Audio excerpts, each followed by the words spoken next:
नमस्कार दोस्तों, कैसे हो आप सभी। तो मैं आशा करता हूं कि आप सभी स्वस्थ होंगे और अपना ध्यान रख रहे होंगे।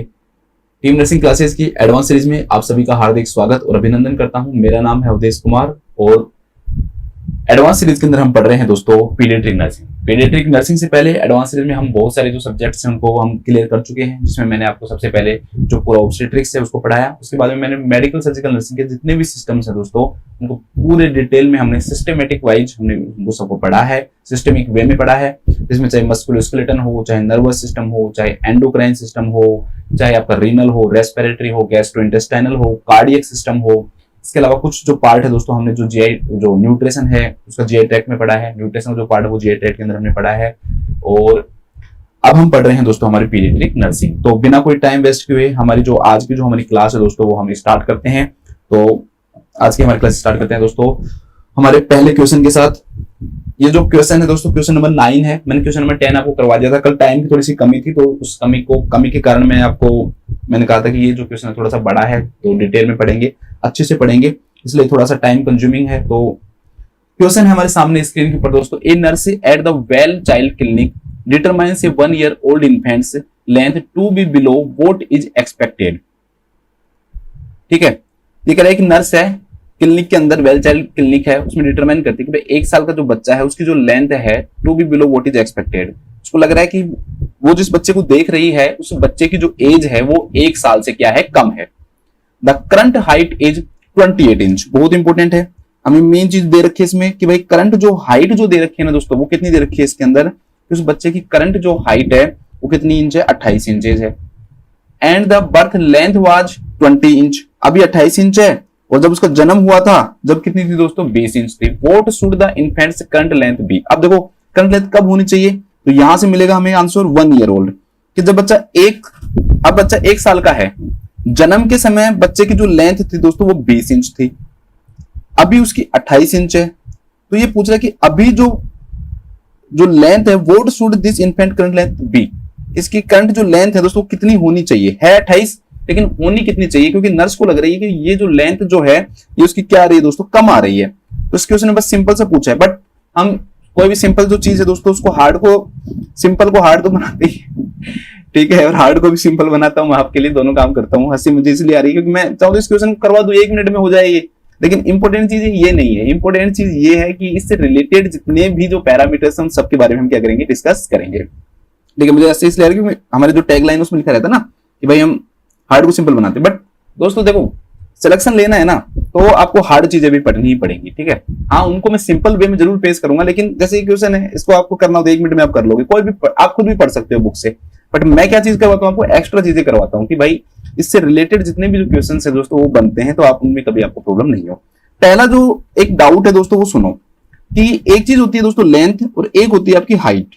मैं एक बार थोड़ा सा 1 सेकंड देना मुझे, आप मैं कलर ले लेता हूं।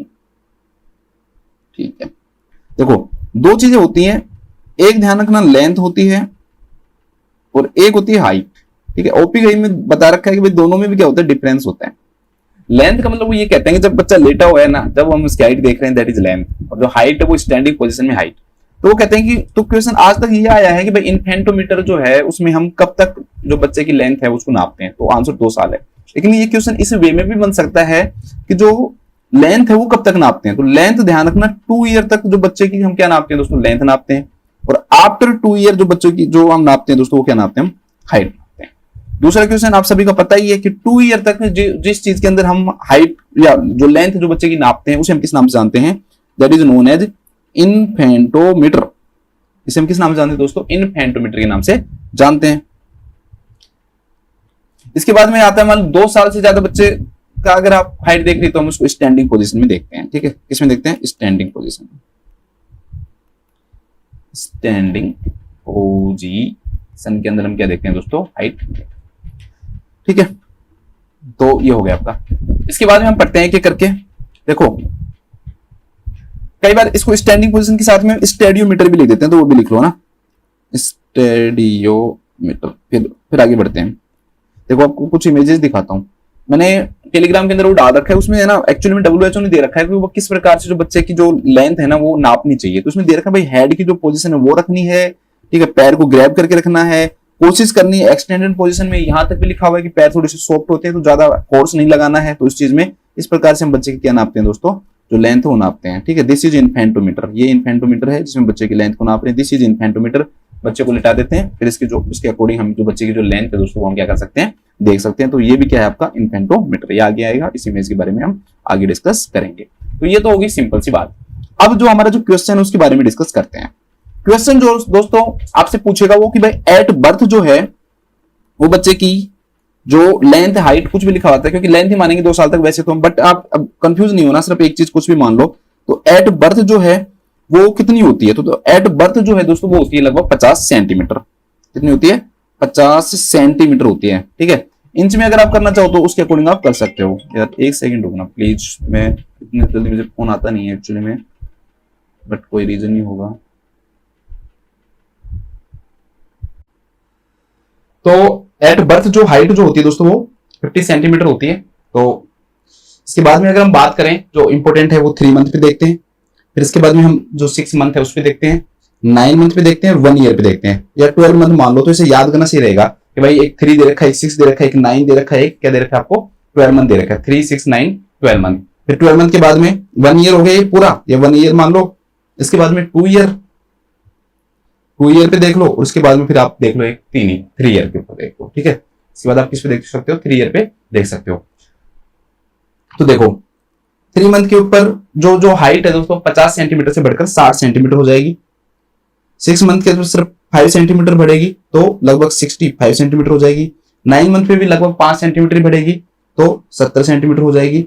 और 12 मंथ के ऊपर हो जाएगी 75 सेंटीमीटर, जो कि हमारा क्वेश्चन भी है। अब आप एक चीज देखो, यहां पर 50 सेंटीमीटर थी और यहां पर 75 सेंटीमीटर है, तो 50 और 75 में कितने परसेंट का अंतर आया दोस्तों, 50% का अंतर आता है। ये कितने परसेंट का अंतर आता है, 50% का, क्योंकि 50 का 50% कितना होगा 25, और अगर आप 50 में 25 जोड़ोगे तो कितने हो गए दोस्तों आपके 75 हो गए। तो 50% जो हाइट है ना, 50% जो हाइट है दोस्तों वो क्या हो जाती है, इंक्रीज हो जाती है 12 मंथ में। ऐसे भी क्वेश्चन आ सकता है। जो सिंपल जो क्वेश्चन है वो तो आप सबको पता ही है कि भाई 12 मंथ के ऊपर जो हाइट है वो 75 सेंटीमीटर है, लेकिन ऐसे आ सकते हैं 50% कब हो जाती है, दुगुना तिगुना, ये तो चलो ठीक है, अभी आगे वो बताऊंगा मैं आपको, इसलिए मैंने 3 ईयर तक लिखा है, तो वो तो आपको पता ही है। लेकिन ये आ जाए 50% कब होती है, तो ये 1 ईयर पे होती है या 12 मंथ पे होती है, तो थोड़ा सा इसको देख लेना।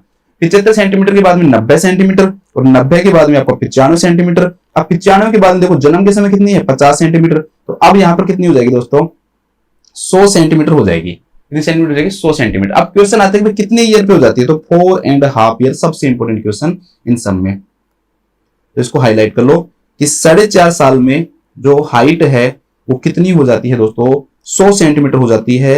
या हम दूसरे शब्दों में से कहें तो जो हाइट है वो क्या हो जाती है दोस्तों, डबल हो जाती है। हाइट क्या हो जाती है, डबल हो जाती है। अब आप लोगों को एक क्वेश्चन और आएगा कि सर डबल तो हो गई, अब आप हमें ये भी बता दो कि ट्रिपल कब हो जाती है। तो जो ट्रिपल है ना दोस्तों वो हो जाएगी आपकी 12 ईयर पे, तो 12 ईयर पे हो जाएगी आपकी ये ट्रिपल। और ट्रिपल का मतलब यहाँ पर 50 सेंटीमीटर का ट्रिपल कितना हो गया दोस्तों 150 सेंटीमीटर। तो ये आ जाएगी 150 सेंटीमीटर कब हो जाती है दोस्तों, तो वो ट्रिपल हो जाती है आपकी 12 साल पे। अब ये जो क्वेश्चन था इसमें यही पूछा है, देखो इसकी जो हाइट है ना बर्थ लेंथ 20 इंच है, चलो इंच में दे रखा है कोई दिक्कत नहीं, आप सेंटीमीटर निकाल सकते, बट हमें आंसर इंच में ही चाहिए तो हम इंच में रखेंगे। मैंने कहा 50% बढ़ी तो 20 का 50% कितना हो गया 10 इंच, तो ये हो गया 10 इंच। तो 20 plus 10 is equal to 30 inch, कितने हो गए 30 इंच। तो इसका आंसर क्या आ जाएगा दोस्तों 30 इंच आ जाएगा। कि 1 साल के ऊपर जो हाइट है अगर बच्चे की जन्म के समय 20 इंच है तो वो जो हाइट है दोस्तों कितनी हो जाएगी 30 इंच हो जाएगी। कितनी हो जाएगी 30 इंच। बच्चे और क्वेश्चंस भी बट हम देखेंगे, ऐसा नहीं है कि सिर्फ हम यहाँ पर खत्म करेंगे। मैंने आपको कल ही बताया था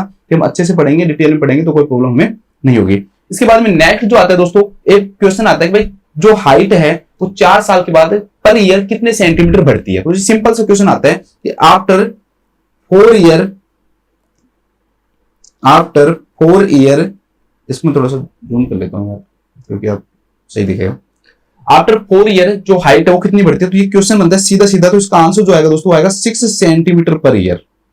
जब बच्चा 4 साल का हो जाता है और उसे ये पूछता है कि भाई 4 साल के बाद में जो बच्चे की जो हाइट है वो पर ईयर कितनी बढ़ेगी, वो 6 सेंटीमीटर पर ईयर बढ़ेगी। वो कब से कब तक बढ़ती है, लगभग 4 से लेकर 12 साल तक। जब तक कि बच्चा 12 साल का रहता है तब तक उसकी हाइट जो है दोस्तों वो इस प्रकार से बढ़ती रहती है। एक क्वेश्चन आता है कि भाई हाइट कम है तो उसको क्या बोलेंगे हम, शॉर्ट स्टेचर बोलेंगे। Short stature STATURE। लेकिन वो ये पूछते हैं शॉर्ट स्टेचर का मतलब किस प्रकार से, तो जिन बच्चों की हाइट लेस देन 3 परसेंटाइल हो या फिर less than 2 standard deviation, standard deviation में पूछे तो 2 और परसेंटाइल में पूछे तो 3। परसेंटाइल मतलब सोचो, परसेंटाइल मतलब ये है जैसे आपकी 90 परसेंटाइल बनी, तो सिंपल से वर्ड में अगर आप परसेंटाइल को समझो तो ये समझो कि आपकी 90 परसेंटाइल मतलब आपसे सिर्फ 10% लोग आगे हैं, सिर्फ 10% लोग ही आपसे क्या है दोस्तों आगे हैं। अगर अब ये कंपटीशन हाइट का होता है, लेंथ का होता, तो इस कंपटीशन में दोस्तों ये पूछ रहा है कि भाई लेस देन 3 परसेंटाइल, तो लेस देन 3 परसेंटाइल का क्या मतलब हुआ कि जो परसेंटाइल है वो 3% से क्या है, कम है। ठीक है, लेस देन 3% 3% मतलब उससे 97% बच्चे, 97% जो बच्चे हैं ना दोस्तों, उनकी जो लेंथ है या जो हाइट है जो उनसे ज्यादा है। तो सोचो कितने कम बच्चे हैं शॉर्ट स्टेचर। तो शॉर्ट स्टेचर का मतलब स्टैंडर्ड डेविएशन में लेस देन 2 स्टैंडर्ड डेविएशन और परसेंटाइल के अंदर आएगा लेस देन 3 परसेंटाइल। तो दोनों को आपको क्या इसमें दोस्तों समझना है, अच्छे से भी समझना, तभी स्टैंडर्ड डेविएशन को आपको और अच्छे से मैं समझाऊंगा। इसके बाद हम थोड़ा सा वेट की बात करते हैं, इसके बाद में हाइट की बात आता है आपको वेट। मैंने वेट को किस प्रकार से मेजर करते हैं एक उसके अंदर बता रखा है टेलीग्राम ग्रुप के ऊपर, उस पूरे को एक बार जरूर देखना, क्योंकि आजकल WHO से रिलेटेड बहुत सारे क्वेश्चंस आने लग गए हैं, तो हो सकता है कि पता नहीं क्या दे दे कभी। अगर आप पूछे कि भाई जन्म के टाइम एवरेज बर्थ वेट लगभग कितना होता है, तो ओपी गई में 3 kg लिखा है, बट मैंने कहीं पर पढ़ा था कि लगभग 2.9 kg होता है इंडिया का, है ना। लेकिन हम रेफरेंस के साथ पढ़ते हैं, तो रेफरेंस में ओपी की सबसे बेस्ट बुक है, उससे बेस्ट बुक कोई है नहीं, तो एवरेज याद रख लो लगभग 3 kg होता है। फिर दूसरा क्वेश्चन बनता है दोस्तों कि फर्स्ट फ्यू डेज, लगभग मतलब बुक में तो फर्स्ट फ्यू डेज लिखा हुआ है, लेकिन लगभग 7 दिन तक 7 डेज तक जो बच्चे का जो वेट है ना दोस्तों वो लॉस होता है। और कितना लॉस होता है, 10% ऑफ जो बॉडी वेट है वो लॉस होता है, बॉडी वेट। अब सुनो एक चीज, ओपी में एक बहुत अच्छी लाइन लिखी हुई है कि भाई ये जो वेट लॉस होता है मेनली कौन सा होता है, एक्स्ट्रा सेलुलर फ्लूइड लॉस लिखा हुआ है। तो ये क्वेश्चन थोड़ा सा नया बन जाएगा, भाई कौन सी फ्लूइड लॉस की मेनली बात की गई है दोस्तों, तो वो एक्स्ट्रा सेलुलर फ्लूइड लॉस की मेनली करी गई बात की गई है। तीसरा जो क्वेश्चन है दोस्तों वो ये बनता है कि जो ये वेट जो है, ये जो कम हुआ है, ये वेट वापस से कब रीगेन हो जाएगा। तो ये वेट जो कम हुआ है दोस्तों ये रीगेन हो जाएगा तो 7 दिन, तो बाई 10 डेज, 10 दिन के बाद अंदर अंदर हो जाता है, तो बाई 10 डेज। जब बच्चा 10 दिन को हो जाता है तब वापस से उसका क्या होने लग जाता है दोस्तों, रीगेन होने लग जाता है, तो 10 दिन के अंदर होता है। फिर नेक्स्ट जो क्वेश्चन बनता है दोस्तों ये बनता है कि बच्चे का जो वजन है वो शुरू के 3 महीने में, स्टार्टिंग के 3 मंथ के अंदर कितना बढ़ता है। ठीक है, तो ये सारे क्वेश्चन है अलग अलग, है ना, मैं इनको मतलब इस प्रकार से लिखा रहा हूं आपको। तो क्वेश्चन है वेट गेन, जब बच्चे का जो वेट गेन है जैसे मान लो बढ़ने स्टार्ट हो गया तो फर्स्ट 3 मंथ में कितना बढ़ेगा, तो weight gain in first 3 month, first 3 month, तो पहले जो 3 महीने हैं उनके अंदर वेट कितना बढ़ेगा। तो ध्यान रखना इसकी एक रेंज दे रखी है 25 से और 30 ग्राम, 25 से और 30 ग्राम पर डे बढ़ेगा, पर डे। हर दिन जो बच्चे का जो वेट है वो 25 से 30 ग्राम पर डे बढ़ता है बच्चे का शुरू के 3 महीने में। आगे का दूसरा जो क्वेश्चन बनेगा दोस्तों 3 महीने से आगे बनेगा, तो 3 महीने से लेकर वो पूछता है 12 महीने तक, 3 मंथ से लेकर 12 मंथ तक जो बच्चे का जो वेट है वो कितना बढ़ता है। तो वो मंथ के हिसाब से याद रखना है, तो याद रखना आपको 400 ग्राम पर मंथ, पर डे मत कर दें, ठीक है, कहीं पर डे कर दो तो ये थोड़ा सा गड़बड़ हो जाएगा। अब इसमें बीच में 1 से और 3 साल के बीच में कुछ नहीं दे रखा, आगे लिख रखा है 3 ईयर टू 7 ईयर। जब बच्चा 3 से और 7 साल का हो जाता है तब उसका वेट कितना बढ़ता है। अब मंथ से आगे बढ़ो, ईयर में आ जाओ, तो 2 kg पर ईयर।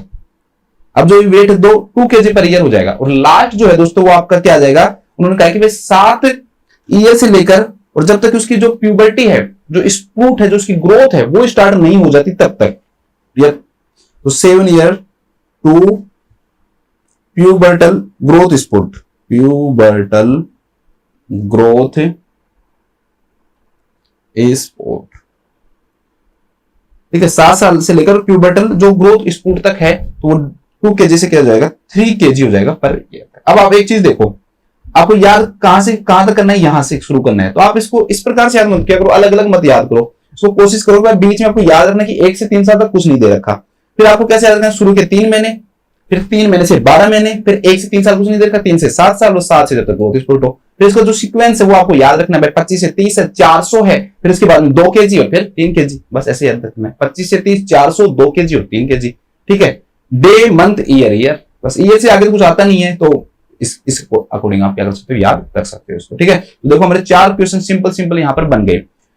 एक जो WHO वालों दे रखा था उसमें एक क्वेश्चन दे रखा था, उसमें आप देखना कि भाई वेइंग जो उसी में दे रखा था, आप देखना एक बार, वेइंग जो स्केल है ना उसके अंदर मिनिमम जो यूनिट है कितनी होनी चाहिए वजन की, बताओ। आप सोचो कि एक बच्चे का आपको वजन नापना है, सबसे कम से कम कितना वजन नापने की उसके अंदर एबिलिटी होनी चाहिए, भाई इतने इतना तो नाप सकती हूं मैं, ठीक है। वैसे बच्चे इतने वजन का होता नहीं है, बट उसमें दे रखा है कि भाई वेइंग स्केल की मिनिमम यूनिट कितनी होनी चाहिए। तो वेइंग स्केल मिनिमम यूनिट मतलब कितना वजन नाप सकती है, यूनिट शुड बी, ठीक है, कितना होना चाहिए, शुड बी। तो इसका जो आंसर आएगा दोस्तों वो आएगा 100 ग्राम, 100 ग्राम। वैसे 100 ग्राम को मैं मानता हूँ वे भी होता नहीं है, क्या आप जब अबॉर्शन पढ़ते हो उसमें भी आप ये पढ़ते हो कि भाई कम से कम कितना होता है 500, तो 100 होता नहीं है। बट ये क्वेश्चन मान लो बन जाए तो आप 500 सोचोगे, ऑप्शन में 100, 200, 300, 500 सारे हो तो आप क्या सोचोगे कि 500 ग्राम होगा, सिंपल सी बात है। इसके बाद में नेक्स्ट क्वेश्चन आता है दोस्तों आपका, अब हम वो पढ़ लेते हैं, क्वेश्चन छोड़ो भाई, वजन कितना कितना होता है। तो एट बर्थ, इसको याद करना बहुत सिंपल है ना, वजन को याद करना जो हाइट है उसको याद करने की तुलना में सिंपल होता है। देखो क्योंकि इसमें है ना आपको 3 का पढ़ा आना चाहिए, जिस बच्चे को 3 का पढ़ा आता है वो कर लेगा, जिसको नहीं आता वो नहीं कर सकता। तो एट बर्थ पूछ सकता है, फिर 5 मंथ, ओपीके में 6 मंथ लिखा हुआ है बट मैं 5 मंथ ही करूंगा, बिल्कुल सही है ये।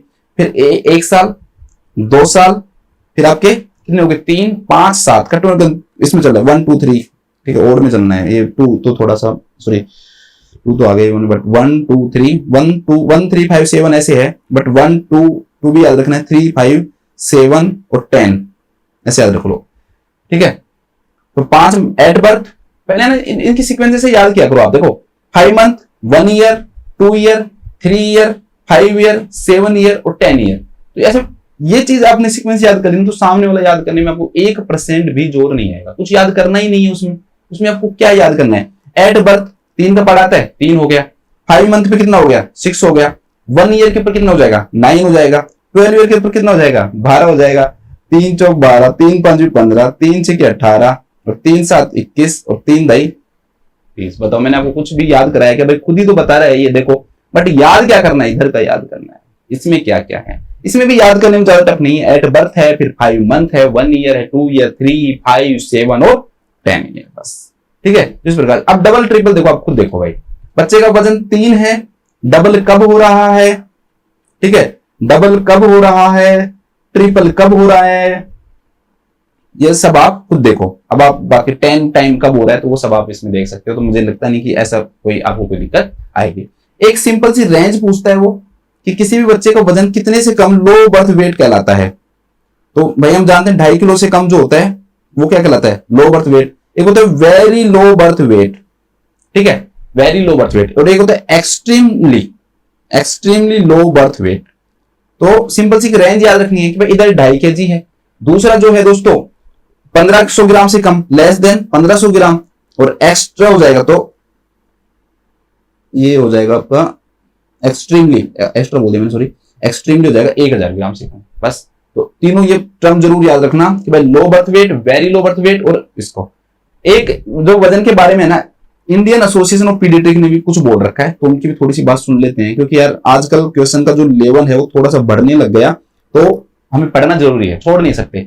तो इंडियन एसोसिएशन ऑफ पीडियाट्रिक बोलता है कि भाई एवरेज जो वेट है ना जितना होना चाहिए वो 80% से ज्यादा, मतलब मीडियन बोलते हैं इसको, तो मोर देन 80% मीडियन। अब सारे मीडियन ही आएंगे सारे, ध्यान रखना ये सारे क्या आएंगे, मीडियन ही आएंगे। तो वो कहते हैं कि भाई कम से कम एवरेज जो वेट है उसका 80% से वेट होना चाहिए, कम से कम मिनिमम, या उससे ज्यादा होना चाहिए, तो 80% से ज्यादा होना चाहिए, तो वो किसके अंदर आएगा, नॉर्मल के अंदर आएगा, ठीक है। अब इसके बाद में नीचे आ जाओ, 80 से कम क्या होता है 71 से 80, क्योंकि 80 से ज्यादा है ना ये, तो 71 से क्या हो जाएगा 80 हो जाएगा। इसके बाद में 61 से 71 है तो इसमें कितना आ जाएगा दोस्तों 70 आ जाएगा।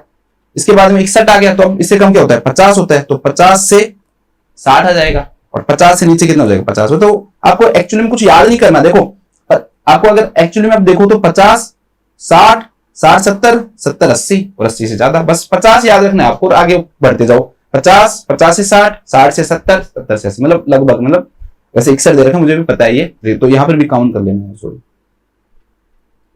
51 से 60 या 50 और 50 से कम। अब देखो ये नॉर्मल हो गया, अब बस ग्रेड लिखनी है भाई, ये ग्रेड फर्स्ट, सेकंड, थर्ड और फोर्थ। अब देखो अगर आपको सही एक चीज देखो ना आप, तो आपको कभी मैं पूछूंगा इंडियन एसोसिएशन ऑफ पीडियाट्रिक का वेट याद करना है तो कैसे याद करना है, तो आप सिर्फ 50 याद रखो बस, और कुछ नहीं करना। आप एक तो 50 याद रखना है, एक इसकी जो कैटेगरी है वो 5 है वो याद रखनी है। भाई 50 है तो फिर उससे ऊपर वाली 10, फिर 10, फिर 10, फिर 10 और फिर लास्ट में 80 से ज्यादा, फिर ग्रेड लिख दो, ऊपर से आ जाओ नॉर्मल, फर्स्ट, सेकंड, थर्ड और फोर्थ। बस क्या याद रखना, तो एक लाइन याद रखनी भाई नीचे नीचे वाला 50 है, या ऊपर ऊपर वाला याद रख लो कि 80 से ज्यादा है, 80 नहीं 80 से ज्यादा है। तो ऐसे इन चीजों को याद करने में आपको क्या नहीं आएगी दोस्तों, दिक्कत नहीं आएगी। मुझे पता है थोड़ा सा भाई मेमोरी होती है, दिक्कत हो जाती है कभी बार, आप सोचते हो कि यार सर क्या है, कैसे पढ़ेंगे इसको, तो मुझे पता है, ठीक है।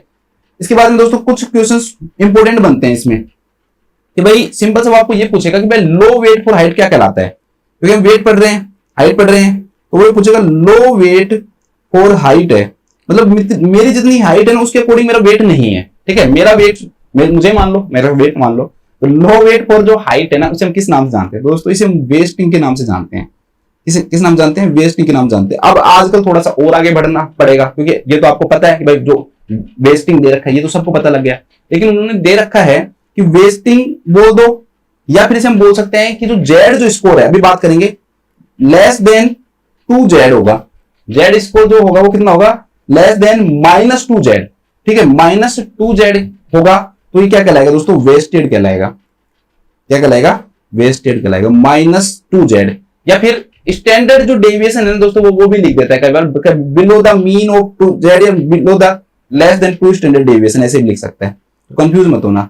जेड स्कोर भी लिख सकता है या लेस देन 2 स्टैंडर्ड डेविएशन भी लिख सकता है, जेड स्कोर भी लिख सकता है और लेस देन स्टैंडर्ड डेविएशन लिखता है। एक्चुअली में जेड स्कोर निकालने का एक तरीका होता है दोस्तों कि भाई उसमें भी हम किसका यूज करते हैं, स्टैंडर्ड जो डेविएशन है उसका ही हम क्या करते हैं, यूज करते हैं। उसमें ये होता है कि भाई जितना हम बच्चे का ऑब्जर्व कर रहे हैं वो वैल्यू है, पूरा जो एवरेज वैल्यू है उसमें से वो घटा देते हैं और स्टैंडर्ड डेविएशन क्या देते हैं, भाग दे देते हैं, उससे जेड स्कोर आता है। तो इतना डिटेल में जाओ मत, सिंपल से बस 2 स्टैंडर्ड डेविएशन, और इनको नाम याद रख लो कि भाई 2 स्टैंडर्ड डेविएशन है, लेस है तो माइनस हो जाएगा, अगर मोर होगा तो प्लस होगा जेड स्कोर में। बस लेस देन 2 स्टैंडर्ड डेविएशन याद है। अब आपसे पूछूंगा मैं लेस मतलब माइनस, तो -2 जेड, बस इतना याद रख लो, ठीक है। फॉर्मूला याद रखने की जरूरत नहीं होती, फॉर्मूला वैसे इसका होता है कि भाई ऑब्जेक्टिव वैल्यू में से मीन जो वैल्यू है उसमें स्टैंडर्ड डेविएशन का क्या देते हैं, भाग देते हैं, तो वो क्या कहलाता है दोस्तों, जेड स्कोर कहलाता है। बट मुझे नहीं लगता कि इतना तो डिटेल में वो पूछेगा, बट बस याद होना चाहिए कि लेस देन 2 स्टैंडर्ड डेविएशन या लेस देन 2 जेड वो क्या कर सकता है दोस्तों, आपको एग्जाम में दे सकता है, एग्जाम में वो दे सकता है।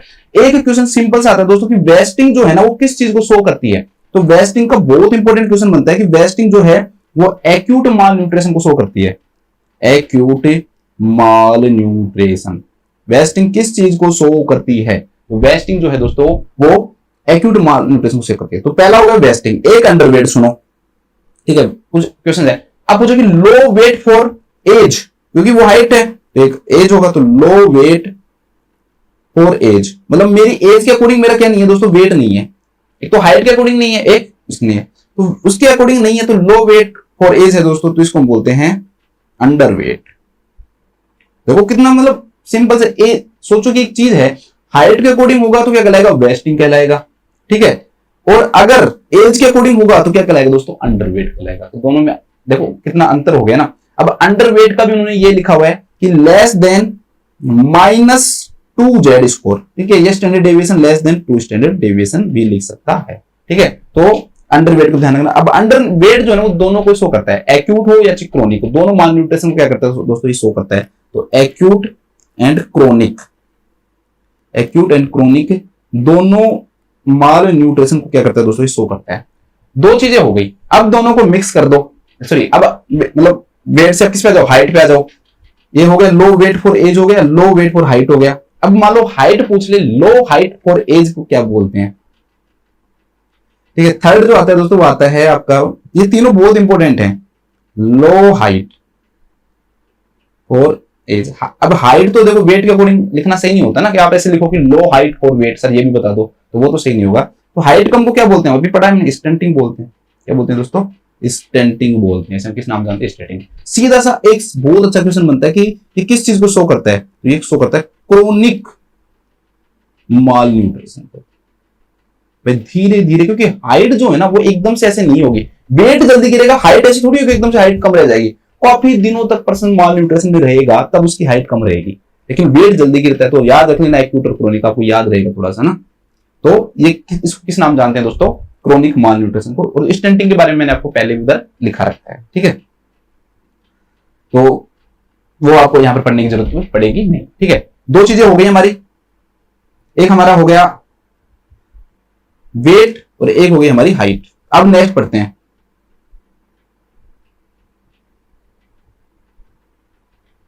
हेड सर्कमफेरेंस का नहीं बनाया गया मैंने यार, इमेज नहीं लाया मैं इसमें। नेक्स्ट हम पढ़ते हैं दोस्तों हेड सर्कमफेरेंस। तीन चार चीजें तो ऐसी हैं दोस्तों, बहुत बार एग्जाम में क्वेश्चंस बार बार आते ही रहते हैं। Next is head circumference. अब हेड सर्कमफेरेंस में सबसे पहला जो क्वेश्चन आता है ना, भाई हेड सर्कमफेरेंस आप लोगे कहां से? तो एक्चुअली में दोस्तों पीछे की साइड जो उभरा हुआ भाग है, जिसे हम ऑक्सीपिटल प्रोट्यूबरेंस कहते हैं, उससे ऊपर आते हैं और यहां पर आंखों के जस्ट ऊपर ये वाला जो area that is known as supra orbital ridge, तो यहां तक हम लेते हैं। तो पहला क्वेश्चन तो ये है कि भाई जो टेप आप लगा रहे हो हेड सर्कमफेरेंस की, वो लगाओगे कहां से कहां तक? तो पीछे की तरफ ऑक्सीपिटल प्रोट्यूबरेंस से लेकर सुप्रा ऑर्बिटल रिज तक, सुप्रा ऑर्बिटल रिज तक हम क्या लगाते हैं दोस्तों, इसको करते हैं, ठीक है। अब हेड सर्कमफेरेंस जो है वो आपसे पूछे, तो हेड सर्कमफेरेंस का सिंपल सा जो फॉर्मूला है आपको कैसे याद रखना है, इसमें भी क्वेश्चंस बनते हैं कि भाई कितने महीने में कितना बढ़ता है, थोड़ा सा देखते हैं। पहले पूछेगा एट बर्थ, बताओ कितना होता है, सबने पढ़ा हुआ है एट बर्थ, तो लगभग 34-35 लिखा होता है बुक में, किसी में 34 किसी में 35 लिखा होता है, लेकिन आपको जो एवरेज जो है दोस्तों वो याद रखना है 33 से और 35 सेंटीमीटर, और दोनों हो तो एवरेज, आप इसका एवरेज जो है ना दोस्तों वो 35 लिखा हुआ है, वैसे तो एवरेज 34 बनेगा, बट मैंने जिस हिसाब से बुकों में देखा है तो उस हिसाब से आपको 35 सेंटीमीटर लिखना है, तो 33 से 35 सेंटीमीटर हो गया। इसके बाद में पूछता है दोस्तों 3 मंथ पे, कि जब बच्चा 3 महीने को जाएगा ना तब कितना हो जाएगा, तो हेड सर्कमफेरेंस शुरू में हेड सर्कमफेरेंस ज्यादा बढ़ता है क्योंकि ब्रेन की ग्रोथ बढ़ती है ना स्टार्टिंग के ईयर में, उस हिसाब से बढ़ता है। तो 3 मंथ पे लगभग कितना हो जाएगा दोस्तों, 40 सेंटीमीटर हो जाएगा। फिर आएगा 6 मंथ पे, वह 6 मंथ पे कितना बढ़ेगा, अब थोड़ा सा कम हो जाएगा, देखो यहां पर सीधा ही 35 से 40 हुआ, ठीक है, 3 महीने में, मतलब लगभग 5 बढ़ा, यहाँ 40 से अब थोड़ा सा कम हो जाएगा, 40 से क्या हो जाएगा दोस्तों 43 सेंटीमीटर हो जाएगा। फिर आता है 1 ईयर पे, 1 ईयर पे सिंपल तो नहीं लिखा हुआ, उन्होंने लिखा हुआ रेंज, वैसे आप 46 याद रख सकते हो, लेकिन उन्होंने रेंज लिखी हुई है 46 से 47 सेंटीमीटर, तो आप तो 40 43 46 ऐसे याद रख लो, 35 40 43 46, 35 40 43 46 ऐसे याद रख लो। और लास्ट नहीं, सेकंड लास्ट 2 ईयर के ऊपर क्या हो जाएगा दोस्तों आपका 48 सेंटीमीटर, और आपको एक लास्ट याद करना पड़ेगा कि 12 ईयर पे लगभग मैक्सिमम जो हेड सर्कमफेरेंस जो गेन हो जाती है ना वो 12 साल पे हो जाती है, दैट इज ये लिख दिया मैंने, सॉरी 40 सेंटीमीटर और ये 52 सेंटीमीटर, ठीक है। तो इसको आपको याद ऐसे रखना है, 35 से 40 से 43 से 46 से 48 से 52, इस प्रकार से आप इसको याद रखोगे आप, ठीक है। 35 से 40 से 43 से 46 48 52, मेन मैंने हमेशा कहता हूं मैं इधर वाला जरूर याद होना चाहिए, क्योंकि इसका कोई काम नहीं है अगर ये याद नहीं है तो इसमें लगभग चीजें है ना डबल हो रही है। देखो 3 का दुगुना 6 महीने, 6 महीने का दुगुना 12 महीने, 12 महीने का दुगुना 2 साल और फिर 12 साल, तो इसमें लगभग चीजें क्या हो रही है, डबल हो रही है। याद करने के लिए आप ऐसे याद रख सकते हो। फिर इधर वाला आप क्या करना कर लो दोस्तों, याद कर लो 35 40 43 46 48 52, बस ऐसे जैसे कोई किसी के नंबर याद करते हो ना, वैसे आपको चीजें क्या रखनी है दोस्तों, याद रखनी है, तो वो चीजें आपको क्या हो जाएंगी, याद हो जाती है ऐसे, ठीक है। इसके बाद में इसके अंदर भी 2 चीजें आती हैं, एक माइक्रोसेफेली आती है और एक मैक्रोसेफेली आता है। तो माइक्रो एंड मैक्रोसेफेली और मैक्रोसेफेली कि मतलब हेड की साइज कम होना और ज्यादा होना, तो वो क्या कहलाता है दोस्तों, माइक्रो। तो मीन एज के अकॉर्डिंग इसमें लिखा हुआ है कि मोर देन 2 स्टैंडर्ड डेविएशन है तो माइक्रोसेफेली है, और मोर देन 3 स्टैंडर्ड डेविएशन है तो मैक्रोसेफेली है। मुझे भी पता है कि आपको यहाँ पर कम दिख रहा होगा, बट भाई मैंने जिस हिसाब से पढ़ा है वहां पर उसमें क्या लिखा हुआ है कि मोर देन 2 स्टैंडर्ड डेविएशन जो है greater than mean for age जो है वो उन्होंने इसमें लिखा हुआ है इसके अंदर माइक्रोसेफेली के अंदर, और मोर देन 3 स्टैंडर्ड डेविएशन के इसमें लिखा हुआ है मैक्रोसेफेली में। फिर भी मैं इसको देखूंगा एक बार, मैं इसको वापस से कंफर्म करूंगा, बट मुझे लग रहा, मैंने देखा मैंने पढ़ा भी, फिर मेरे को याद नहीं रहा बाद में कि भाई मुझे इसको थोड़ा सा रिसर्च करनी थी, तो थोड़ा सा इसको ध्यान रख लेना। एक बार आप इसको मिटा लो, चलो माइक्रोसेफेली को भी मिटा दो, अगली क्लास में जब हम पढ़ेंगे तो इस बारे में और डिस्कस करेंगे, तो क्योंकि गलत होगा कोई भी चीज तो वो अच्छी नहीं है, तो आप अभी मिटा लो, बस स्पेस छोड़ दो और इसमें लिख दो माइक्रो मैक्रोसेफेली, इसको हम और अच्छे से आगे पढ़ाऊंगा मैं आपको, ठीक है, क्योंकि कंफ्यूजन में रहना नहीं चाहिए, कंफ्यूजन में हमें रहना ही नहीं चाहिए। नेक्स्ट आपकी चेस्ट सर्कमफेरेंस, नहीं एक चीज और लिखो यार, इसमें क्वेश्चन है ना कई बार ये आ जाता है दोस्तों कि जो हेड सर्कमफेरेंस है ना वो किस प्रकार से बढ़ता है, मतलब उसमें ये दे रखा भाई 0 से 3 मंथ होगा तो कितना बढ़ेगा, 3 से 6 महीने होगा तो कितना बढ़ेगा। तो ऐसे क्वेश्चन कई बार आ जाते हैं। तो क्वेश्चन आता है पहला कि भाई बेबी जब 0 से 3 मंथ का रहता है तो उस समय कितनी जो हेड सर्कमफेरेंस बढ़ती है। तो 0 से 3 मंथ में लगभग 2 सेंटीमीटर बढ़ेगी उसकी, ठीक है। 0 से 3 मंथ का जब बेबी रहता है तो लगभग पर मंथ उसकी लगभग 2 सेंटीमीटर पर मंथ बढ़ती है। फिर बच्चा 3 से और जब 6 मंथ का हो जाएगा, मैंने कहा था कम हो जाती है, तो लगभग 1 सेंटीमीटर पर मंथ है। लगभग कितनी हो जाती है, 1 सेंटीमीटर पर मंथ। अब दुगना करो दोबारा से, 6 मंथ से लेकर और 12 मंथ तक पूछे, फिर आधा कर दो, 2 1 आधा 0.5 सेंटीमीटर क्या आ जाएगी दोस्तों, पर मंथ आ जाएगी। बस ये 3 याद रख लेना। इसमें याद रखना 0 से 3, 3 से 6, 6 से 12, 2 1, इधर तो ऐसे जा रहे हैं हम 3 3 6 6 12, मतलब डबल कर रहे हैं, इधर आधा कर रहे हैं, 2 1 0.5 सेंटीमीटर। क्योंकि मान लो कैसा भी क्वेश्चन आए तो आपको थोड़ा सा ऐसा लगे कि भाई हाँ सर ने कुछ मतलब वो नहीं किया, छोड़ा नहीं है ना।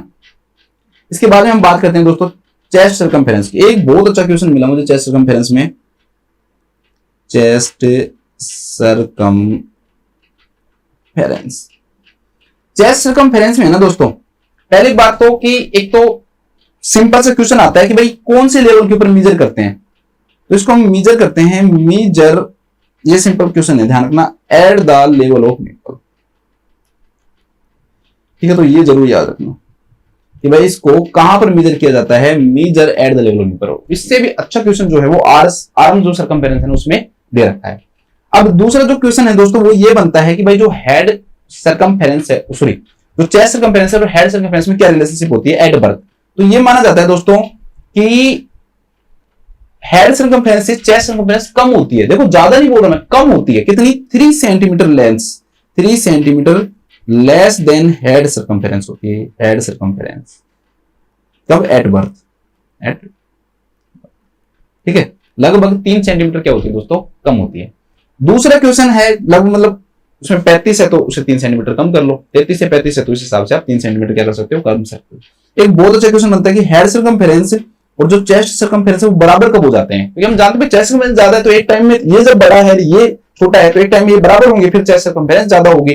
तो इसका जो आंसर होगा दोस्तों 1 ईयर होगा। लेकिन ध्यान रखना अगर एक बुक के अंदर इसको 9 से 12 मंथ दे रखा है, अगर ऑप्शन में 1 ईयर नहीं लिखे, मान लो मैक्सिमम लिमिट आपको 10 महीने दे रखी हो, एक 15 महीने दे रखी हो, तो फिर आप 10 महीने को सही करोगे।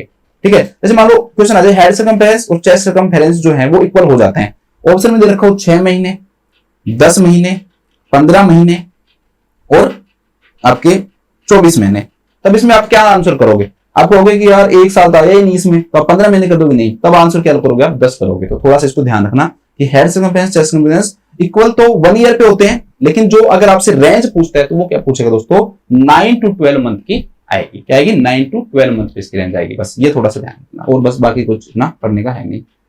1 ईयर के बाद में फिर चेस्ट सर्कमफेरेंस है वो बढ़ने लग जाती है। इसके बाद आता है दोस्तों arm circumference, mid arm circumference भी बोलते हैं इसको, सर्कमफेरेंस, या कई बार इसको मिड अपर आर्म सर्कमफेरेंस। पूरा नाम जो है इसको क्या लिखते हैं, मिड अपर आर्म सर्कमफेरेंस लिखते हैं, मिड अपर आर्म सर्कमफेरेंस लिखते हैं। अब इसमें एक बहुत अच्छा क्वेश्चन आता है, भाई मिड अपर आर्म सर्कमफेरेंस जो आप अपने हाथ पे अगर नाप रहे हो तो कहां से कहां तक नापोगे, तो बीच में नापेंगे। अब किसके बीच में नापेंगे ये इंपॉर्टेंट है। एक्चुअली में दोस्तों ये जो स्केपुला है इसका जो प्रोसेस है वो देखते हैं हम, ठीक है। उधर हम प्रोसेस देखेंगे, एक्रोमियन प्रोसेस देखेंगे। इधर की तरफ नीचे की तरफ आएंगे अल्ना, और अल्ना का क्या देखते हैं, ओलिक्रोनोन। और इन दोनों की बिल्कुल मिडवे में हम क्या करते हैं दोस्तों, आर्म सर्कमफेरेंस को मेजर करते हैं। क्योंकि टेप को कहां लगाओ ये भी तो क्वेश्चन, आप ऊपर भी लगा सकते हो, नीचे भी लगा सकते हो, कहां लगा सकते हो। तो बहुत अच्छा क्वेश्चन बनेगा कि भाई आर्म मिड अपर आर्म जो सर्कमफेरेंस है वो कहां पर मेजर की जाती है। तो ये पॉइंट पे मेजर की जाएगी। तो measured by A point, measured by A, time देख लो, मेजर्ड बाय ए पॉइंट, एक पॉइंट पे मेजर की जाएगी। कहां पे, मिडवे बिटवीन, मिडवे बीच में होगा किसके, दोस्तों जो स्केपुला है उसका एक्रोमियन प्रोसेस। तो एक्रोमियन जो शोल्डर ब्लेड होती है, एक्रोमियन जो स्केपुला को बोलते हैं, acromion process of scapula and, अब दो रेडियस अलना, दोनों बोनों में कुछ भी लिखा हो सकता है, लेकिन तो आपको ध्यान में डालना है, ठीक है। एंड ओलिक्रोनोन प्रोसेस ऑफ अल्ना, ठीक है। तो दो जगह हो गई, ध्यान रखना, एक्रोमियन प्रोसेस और ओलिक्रोनोन प्रोसेस। अगर आपको बोन भी याद नहीं रहे तो कम से कम ये तो याद रखना। इसके बाद में नेक्स्ट जो क्वेश्चन बनता है दोस्तों, इसके अंदर कौन सी टेप यूज करते हैं। तो यार ये तो शायद अब आप पढ़ते पढ़ते ऐसे हो गए होगे कि बस सर ये तो याद है यार, इसको मत पढ़ाओ, बस प्लीज मत पढ़ाओ। तो साकी टेप याद करते हैं। साकी टेप के अंदर कितने जोन आते हैं दोस्तों, 3 जोन होते हैं। बस ये 3 जोन जो है ना वो याद रख लेना। देखो सबसे नॉर्मल को कौन से कलर से इंडिकेट करते हैं, ग्रीन से। तो पहला जोन कौन सा हो जाएगा, ग्रीन। और दूसरा जोन दोस्तों खराब को किससे इंडिकेट करते हैं, रेड से। तो रेड जोन, बस एक ही तो याद करना है, येलो ऑरेंज, एक ही याद करना है बस। तीनों याद क्यों करते हो भाई। नॉर्मल जो होगा वो ग्रीन होगा, जो बिल्कुल अंडर न्यूट्रिशन में होगा, अंडर न्यूट्रिशन में होगा वो रेड होगा, और जो बिल्कुल भाई जो येलो ऑरेंज है, रेड के बिल्कुल पास है, ग्रीन के भी पास है, तो दोनों के पास है, तो दोनों के पास क्या होता है दोस्तों, बॉर्डर लाइन होता है। तो इस टेप के अंदर ग्रीन, येलो, ऑरेंज, रेड। अब आप सर कैसे देखेंगे इसको भाई, तो जो इस जो सर्कमफेरेंस उसको नापेंगे, तो नापने पर अगर वो मोर देन 13.5 सेंटीमीटर मिलता है तो ग्रीन में आ जाएगा, और लेस देन 12.5 सेंटीमीटर मिलता है तो रेड में आ जाएगा। अब बच गया क्या बीच का, तो 13.5 से लेकर और 12.5 सेंटीमीटर। तो बीच का जो आएगा दोस्तों इसका वो किस में आ जाएगा, आपको बॉर्डर लाइन में आ जाएगा। तो थोड़ा सा इसमें आगे बढ़ के आप इसको भी क्या कर रखना दोस्तों, ध्यान रखना। एक चीज और ध्यान रखना, लगभग ऐसे माना जाता है दोस्तों कि 1 से और 5 साल के बीच में, 1 to 5 ईयर के बीच के अंदर जो मिड अपर आर्म सर्कमफेरेंस है, मिड अपर आर्म सर्कमफेरेंस है दोस्तों, वो ज्यादा नहीं बढ़ती है। वो क्या रहती है दोस्तों, स्टैटिक रहती है। तो ये एज कितनी रहती है लगभग, तो लगभग वो रहती है दोस्तों 15 से 17 सेंटीमीटर के बीच में। कौन सी एज में रहती है, एक क्वेश्चन तो ये बन गया। दूसरा कितनी रहती है, लगभग 15 से, क्योंकि ऐसे कहते हैं कि भाई जो फैट है ना वो धीरे धीरे धीरे ग्रेजुअली क्या होती है दोस्तों, मसल्स के द्वारा क्या होती है, रिप्लेस होती है। तो वो टाइम लेती है, इसलिए 1 से 5 साल की जो एज होती है दोस्तों, उसके अंदर मिड अपर आर्म सर्कमफेरेंस, देखो यहाँ पर ये नाप रखा है, निपल लाइन पे आपका क्या नाप रखा है, चेस्ट सर्कमफेरेंस नाप रखा है, और इस प्रकार से यहाँ पर देखो ये पॉइंट लिखा हुआ है इस पॉइंट पे, और एक पॉइंट यहाँ दिखा रखा है। इन दोनों के बिल्कुल मिडिल वे में हम क्या करते हैं दोस्तों, नापते हैं। बिल्कुल मिडिल में क्या करते हैं, नापते हैं मिड अपर आर्म सर्कमफेरेंस। तो ये बस इस प्रकार से आपसे पूछ सकता है कि भाई मिड अपर आर्म सर्कमफेरेंस कब नापते हैं। ठीक है, एक चीज और लिख लो, चलो एक वो ये पूछे दोस्तों आपसे कि भाई अपर सेगमेंट और लोअर सेगमेंट के बारे में पूछ ले, कि बॉडी का अपर सेगमेंट और लोअर सेगमेंट। तो upper segment and lower segment, lower segment थोड़ा सा कम कर दो, जब मैंने ज्यादा जूम कर दिया। ठीक, अब सही है, इसको वापस बढ़ाओ। अपर सेगमेंट और लोअर सेगमेंट, पहले तो ये पता होना चाहिए दोस्तों कि अपर सेगमेंट और लोअर सेगमेंट होता क्या है। तो हेड से लेकर और आपके सिम्फाइसिस प्यूबिस तक क्या होता है दोस्तों, आपका अपर सेगमेंट होता है, और सिम्फाइसिस प्यूबिस से लेकर और हील तक क्या होता है, आपका लोअर सेगमेंट होता है। तो पहली चीज तो ये पता होना चाहिए। दूसरा जो क्वेश्चन बनेगा दोस्तों वो बनेगा बर्थ के ऊपर कितना होता है। बर्थ के ऊपर अपर सेगमेंट और जो लोअर सेगमेंट है वो क्या रेशो होता है, तो 1.7:1 होता है। मतलब अपर सेगमेंट जो है वो बड़ा होता है लोअर सेगमेंट से, वो भी कितना होता है 1.7। ठीक है, तो यहाँ 1 यहाँ 1.7 तो ज्यादा हो गया। 3 ईयर पे 3 हो जाएगा तो 1.3 ऐसे याद रख लेना। ठीक है, तो ये जो रेशो अब कम होता जा रहा है, देखो 1.3 हो रहा है।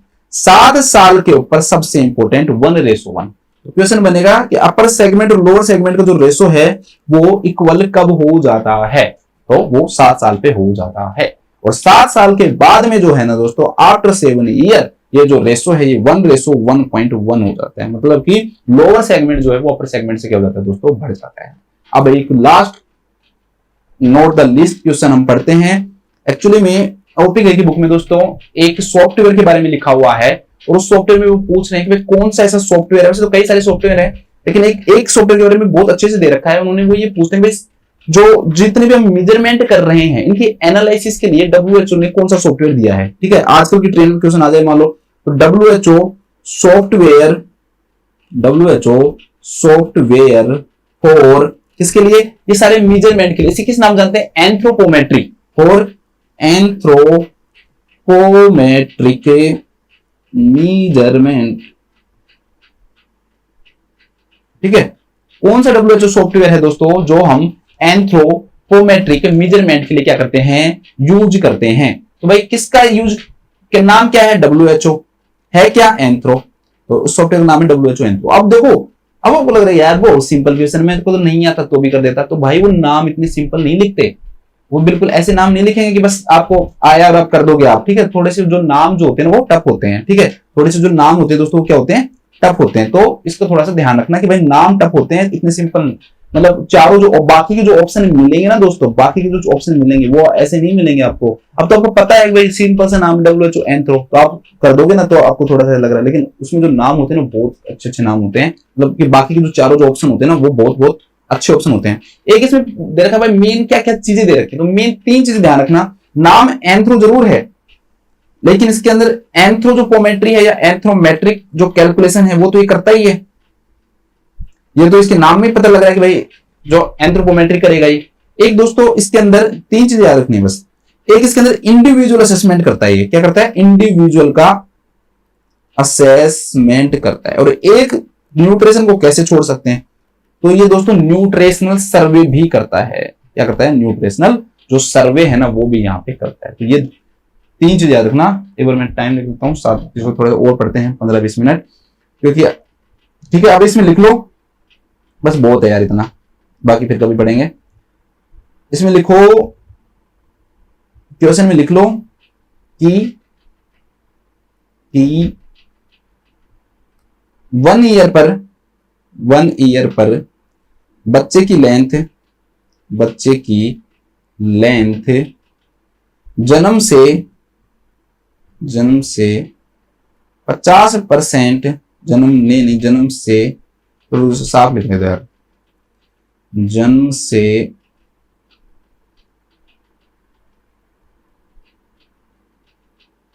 50% बढ़ जाती है।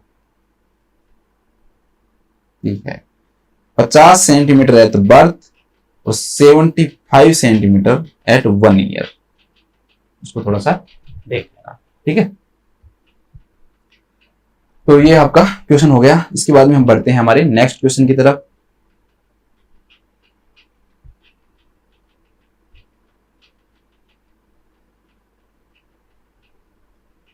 नेक्स्ट जो क्वेश्चन है दोस्तों वो क्या है कि what characteristic does a nurse expect infants and young children who have failure to thrive to exhibit. ठीक है, एक बहुत अच्छा टॉपिक है दोस्तों। ये टॉपिक का क्या नाम है, फेलियर टू थ्रिव। वह फेलियर टू थ्रिव होता क्या है, पहली चीज तो आपको दोस्तों ये पता होना चाहिए कि जो फेलियर टू थ्रिव जो वर्ड है, जो टर्म है दोस्तों, उसका मतलब क्या होता है। क्योंकि अगर इस टर्म का मतलब ही नहीं पता ना तो आप चीजों को समझ नहीं पाओगे।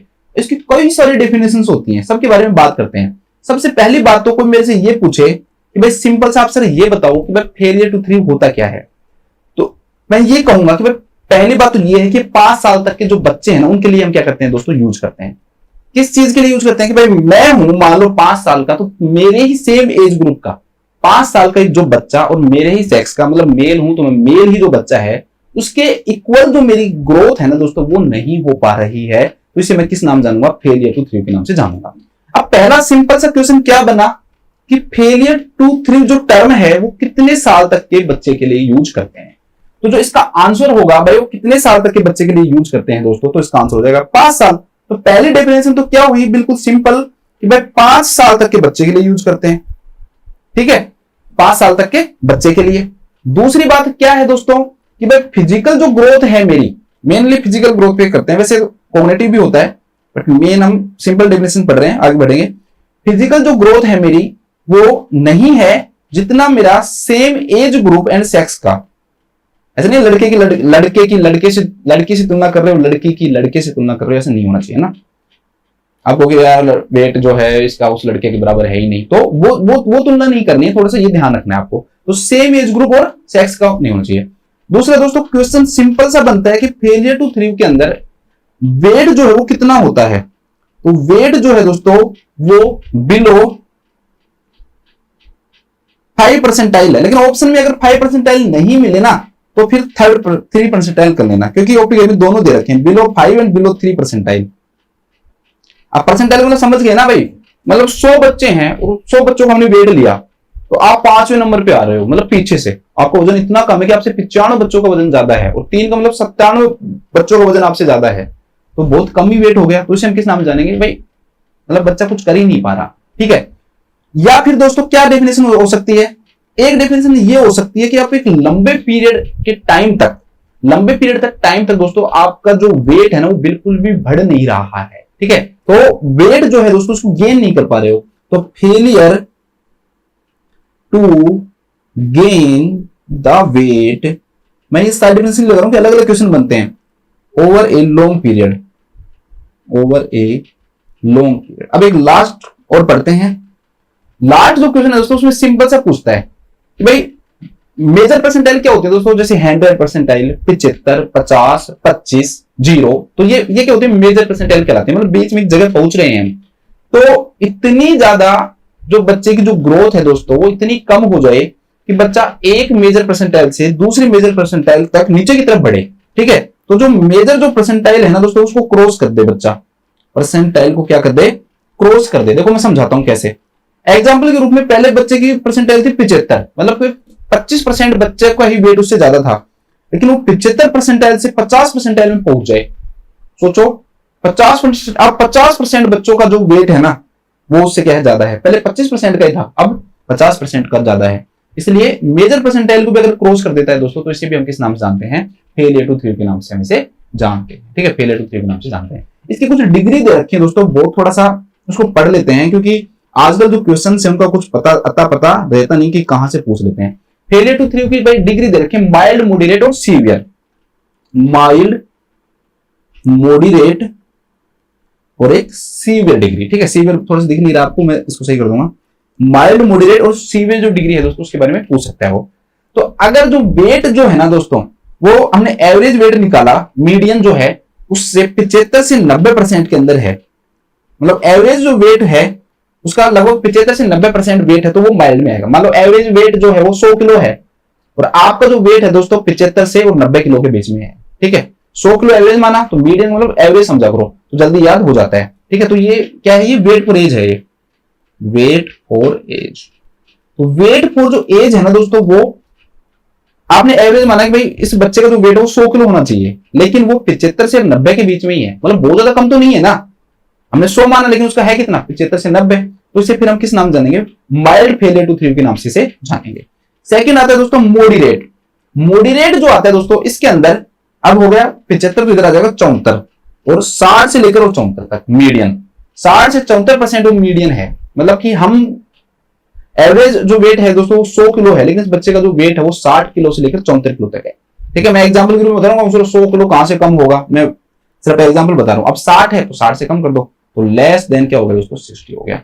तो इसे हम इस प्रकार से हम क्या देख सकते हैं दोस्तों, इनकी डिग्री दे सकते हैं। वैसे ये जो डिग्री है ना, वेट फॉर एज भी दे रखी है, हाइट फॉर एज भी दे रखी है और वेट फॉर हाइट भी दे रखी है, ठीक है। तीनों है। अगर आप चाहो कि सर मुझे भेजो तो मुझे टेलीग्राम पे मैसेज कर देना, या फिर हमारी जो टीम उसको मैसेज कर देना, ठीक है। तो उसमें मैं देख कर आप टेलीग्राम ग्रुप में डाल दूंगा कि भाई हाइट फॉर एज की डिग्री दे रखी है, फेलियर टू थ्रिव की, और वेट फॉर एज की दे रखी है, तो सारी आपको आनी चाहिए। अब इसकी हम बात करते हैं दोस्तों कोजेज की। इसकी अब किसकी बात करते हैं, कोजेज की बात करते हैं। कोजेज बहुत ही इंटरेस्टिंग है। कोजेज में पहला जो कोज है दोस्तों उसको हम बोलते हैं ऑर्गेनिक, मतलब organic causes of failure to thrive. कम होता है, कितना होता है, 20% होता है। मतलब मेन कौन सा होता है, नॉन ऑर्गेनिक होता है। ऑर्गेनिक फेलियर टू थ्रिव मतलब क्या होता है दोस्तों कि बच्चे को कोई ना कोई डिजीज कंडीशन है, बच्चे को कोई ना कोई क्या है, मेडिकल कंडीशन है, कोई भी डिजीज कंडीशन हो, बच्चे को मेडिकल कंडीशन हो, डिजीज कंडीशन हो, उसके कारण जो बच्चा है दोस्तों उसकी ग्रोथ है, उसका वेट है वो क्या हो गया, रुक गया। ध्यान रखना, मैंने वेट लिखाया है लेकिन हर चीज आएगी इसमें, हाइट, वाइट, कोग्निटिव इफेक्ट, अभी क्लिनिकल मैनिफेस्टेशन पढ़ाऊंगा तो बताऊंगा। तो मेडिकल जो कंडीशन है ना दोस्तों उसके कारण बच्चे का जो ग्रोथ है वो रुक रही है, तो इसे हम किस नाम जानेंगे, ऑर्गेनिक कोज के नाम से जानेंगे। दूसरा जो कोज है दोस्तों that is inorganic cause. Organic के बाद नॉन ऑर्गेनिक, तो दूसरा है नॉन ऑर्गेनिक। क्या कहेंगे सर, इनऑर्गेनिक कहां से आ गया यहाँ पर, हम तो भूल गए केमिस्ट्री। अब इसको हम साइकोलॉजिकल भी बोलते हैं। इसको हम किस नाम जानते हैं दोस्तों, साइकोलॉजिकल। मतलब बच्चे को कोई डिजीज नहीं है लेकिन कुछ और कोजेज हैं। अब सिर्फ साइकोलॉजिकल, अब वो 20% है तो ये लगभग 80% होता है, 80%। मेनली यही दो ही होते हैं। क्या कारण होगा भाई नॉन ऑर्गेनिक का वजन क्यों नहीं बढ़ेगा, अरे भाई डाइट नहीं लोगे तो बढ़ेगा क्या, नहीं। तो इनएडिक्वेट कैलोरी भी लिख सकता है, इनएडिक्वेट ब्रेस्ट फीडिंग भी लिख सकता है कि भाई बच्चे को सही तरह से क्या नहीं करवाएगी दोस्तों, ब्रेस्ट फीडिंग जो है वो बच्चे को सही नहीं करवाई गई, या जो बच्चा है दोस्तों वो गरीबी के कारण है, पॉवर्टी के कारण है, इमोशनल डेप्रिवेशन के कारण भी हो सकता है, तो उसको सही से प्यार नहीं मिल पा रहा। तो साइकोलॉजिकल भी तो टर्म है ना इसमें, इसको साइकोलॉजिकल भी तो बोलते हैं ना, ठीक है। इस वैसे दोस्तों ये बोथ भी हो सकता है, बहुत ही कम केस है इसलिए मैंने उसकी परसेंटेज नहीं लिखनी, हमें बोथ कंडीशन भी हो सकती है, को एग्जिस्ट मतलब दोनों हो सकती है। मतलब भाई डिजीज कंडीशन हो जाए और साथ में उसको क्या हो जाए दोस्तों, नॉन जो ऑर्गेनिक जो कोजेज है वो भी हो जाए, ठीक है। तो उसको किस नाम जानते हैं दोस्तों, बोथ के नाम से जानते हैं। तो बोथ होंगे इसमें, बोथ फर्स्ट एंड सेकंड। भाई ऐसा नहीं हो सकता कि डिजीज कंडीशन भी और गरीबी भी हो, दोनों हो सकती है ना। डिजीज वाला भी तो गरीब हो सकता है, ऐसे थोड़ी है कि भगवान अमीरों को डिजीज देगा। तो वो दोनों आ गए, वो दोनों में बेचारा उसकी तो किस्मत ही खराब है, ठीक है, उसके साथ तो बहुत ही बुरा हुआ। अब हम इसके क्लिनिकल मैनिफेस्टेशन पढ़ते हैं। अगर हम इसके क्लिनिकल मैनिफेस्टेशन की बात करें ना, तो ऐसे क्लिनिकल मैनिफेस्टेशन है कि बस आपको दिमाग लगाना है और कुछ नहीं करना। भाई बच्चे की ग्रोथ और डेवलपमेंट सही होगी क्या, नहीं होगी सर, तो पुअर होगी ग्रोथ एंड डेवलपमेंट। बस ग्रोथ और डेवलपमेंट क्या होगी दोस्तों, पुअर होगी। अब बच्चे की पुअर ग्रोथ डेवलपमेंट हो रही है तो कोग्निटिव जो फंक्शनिंग है वो भी क्या होगी दोस्तों, पुअर होगी। तो पुअर कोग्निटिव फंक्शनिंग। अब देखो कोग्निटिव का मतलब मैंने आपको साइकोलॉजी की उसमें पढ़ाया हुआ है, 100 मोस्ट इंपोर्टेंट टॉपिक में पढ़ाया हुआ है। Thinking, orientation, perception, consciousness, memory, insight, judgement, ये सब क्या होते हैं, कोग्निटिव। ये सारे जो फंक्शनिंग है दोस्तों, अटेंशन, अटेंशन भी होता है, ये सब क्या हो जाती है दोस्तों, पुअर हो जाती है, ठीक है। या फिर वो डायरेक्टली लिख सकता है कि भाई बच्चे का जो वेट है वो कम है, या हाइट जो है दोस्तों वो भी कम है। इस प्रकार से सिंपल वर्ड में भी लिख सकता है कि हाइट वेट भी क्या है, कम है। अब जब बच्चा दोस्तों ये सब है ही, तो बच्चे की एक्टिविटी भी क्या होगी, कम होगी। जब बच्चे का वजन नहीं है, कुछ नहीं है, बच्चा लिथार्जी रहेगा, वेट भी कम रहेगा। जिन बच्चों का वेट कम होता है, लिथार्जी होते हैं, ये सब चीजें होती हैं, उनके अंदर ससेप्टेबल टू इन्फेक्शन होगा या नहीं होगा। अरे बोलो, होगा या नहीं होगा, ठीक है। मोदी जी बोलते हैं ना, होगा कि नहीं होगा, होगा कि नहीं होगा, होगा कि नहीं होगा, आना चाहिए कि नहीं आनी चाहिए, सरकार आनी चाहिए कि नहीं आनी चाहिए, ऐसे मोदी जी बोलते हैं ना, ठीक है। बाहर की जो भी स्टिमुलाई है उसके प्रति जो रेस्पॉन्स है दोस्तों वो भी क्या हो जाता है, कम हो जाता है। तो इसको बोलते हैं डिक्रीज रेस्पॉन्स टू स्टिमुलाई, ठीक है। तो स्टिमुलाई के प्रति जो रेस्पॉन्स है वो भी क्या हो जाएगी, कम हो जाएगी। और एक लास्ट लिख लो, लिथार्जी में लिखा है नहीं शायद, लिथार्जी लिख लो कि बच्चा लिथार्जी रहेगा, चुपचाप बैठा रहेगा कोने में, तो उसको बोलते हैं क्वाइट, ठीक है। टाइम हो रहा है, चलो हम देखते हैं। अब हम इसके बाद में दोस्तों एक बार इसको पढ़ लेते हैं कि what characteristic the nurses expect infants having failure to thrive. अब आप एक बताओ, एक्टिविटी बढ़ेगी कि कम होगी, अरे भाई कम होगी, हाइपर एक्टिविटी कहां से होगा। अब ये बताओ लैंग्वेज डेफिसिट होगा या नहीं होगा। तो भाई एक बात बताओ, जब बच्चा हर चीज में क्या हो रहा है दोस्तों, कम हो रहा है, ठीक है। कोग्निटिव जो फंक्शनिंग है दोस्तों वो उसकी क्या हो रही है, कम हो रही है, तो सीखना भी तो कम होगा ना। तो सीखेगा कम तो क्या होगा, लैंग्वेज डेफिसिट। यहां पर आप वो हो सकते हो, कंफ्यूज हो सकते हो। आप चाहो तो क्लिनिकल मैनिफेस्टेशन में डाल लो, ताकि आप जब नोट्स पढ़ो तो आपको कोई दिक्कत इसमें नहीं आए, ठीक है। आज यार ये हाईलाइटर मुझे पता नहीं क्या हो रहा है, गड़बड़ हो रही है थोड़ी सी इसमें, मुझे पता है, बट आप इसको वैसे टिक कर देता हूँ आज, है ना। देखो यार दूसरा कलर लेके देखता हूँ एक बार, पता नहीं आज इसके क्या हो रहा है, हाईलाइट की जगह ये इसको डिलाइट कर रहा है। चलो मैं वैसे टिक कर देता हूँ ना, ग्रीन कलर से यूज करके कर देता हूँ इसको मैं। लैंग्वेज डेफिसिट ये आएगा, ठीक है, लैंग्वेज डेफिसिट इसके अंदर आएगा। इसके बाद नेक्स्ट है दोस्तों बीइंग ओवरवेट। अरे भाई ओवरवेट थोड़ी होगा, वेट तो क्या होगा, कम होगा। इसके बाद है प्रोनेस टू इलनेस, होगा या नहीं होगा, होगा, होगा कि नहीं होगा, ठीक है। इसके बाद रेस्पॉन्सिवनेस टू स्टिमुलाई, इसमें ये नहीं लिखा कि रेस्पॉन्सिवनेस कम होगी, नहीं, रेस्पॉन्सिवनेस टू स्टिमुलाई मतलब रेस्पॉन्सिव होगा, तो ये कम है ना दोस्तों। मैंने क्या कहता, रेस्पॉन्सिवनेस क्या होती है, कम होती है। तो बस इसमें सिंपल से एक लाइन लिख लो कि फेलियर टू थ्रिव वाले बच्चे में language GUA deficit and proneness या ससेप्टिबल टू इन्फेक्शन या इलनेस, ठीक है, इन्फेक्शन पाया जाता है। देखते हैं, एक क्वेश्चन और करवा देता हूं, मुझे पता है आज थोड़े से क्वेश्चन कम हुए हैं, बट मेरे थोड़ा सा टाइम की कमी हो गई। बट मैं ये चाह रहा था कि आपका वो नहीं टूटे, थोड़ा सा सीक्वेंस नहीं टूटे। बहुत बड़ा टॉपिक भाई, एक्सीडेंट प्रिवेंशन पढ़ाऊंगा भाई, 3 मंथ की बेबी में क्या कैसे एक्सीडेंट प्रिवेंशन करते हैं, कल ही पढ़ाऊंगा। क्वेश्चन चाहिए हमने आज कम ही किए हूँ, दो ही क्वेश्चन किए हैं, बट हमने कई इंपॉर्टेंट जो चीजें हैं दोस्तों वो पढ़ी हैं। और मैं आशा करता हूँ कि आपको ये जो क्लासेज हैं जो अच्छी लग रही होंगी, समझ में आ रहा होगा। तो सभी लोग अपना ध्यान रखें, स्वस्थ रहें। और मैं इनको थोड़ा सा मिटा दूं क्या, जो हाईलाइटर है इनको, क्योंकि मैंने हाईलाइट जहां जाके है वहां गड़बड़ हो गई है ना। तो अब जिन जिनको मिटाऊं वो समझना कि वो अच्छा है, ठीक है। ओलिग्रोमिन प्रोसेस, एक्रोमिन प्रोसेस, अरे यार ये पूरा ही मिट गया, तो बहुत ध्यान से मिलाना पड़ेगा।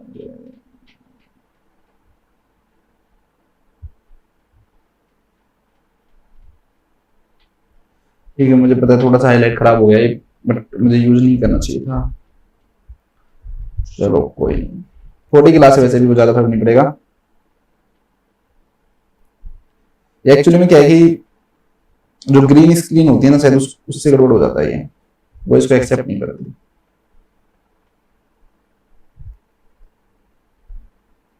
ठीक है दोस्तों, तो ये हमारी छोटी सी क्लास थी, तो आशा करता हूँ कि आपको अच्छा लग रहा होगा, समझ में आया होगा। सभी अपना ध्यान रखें, स्वस्थ रहें, खुश रहें। Thank you.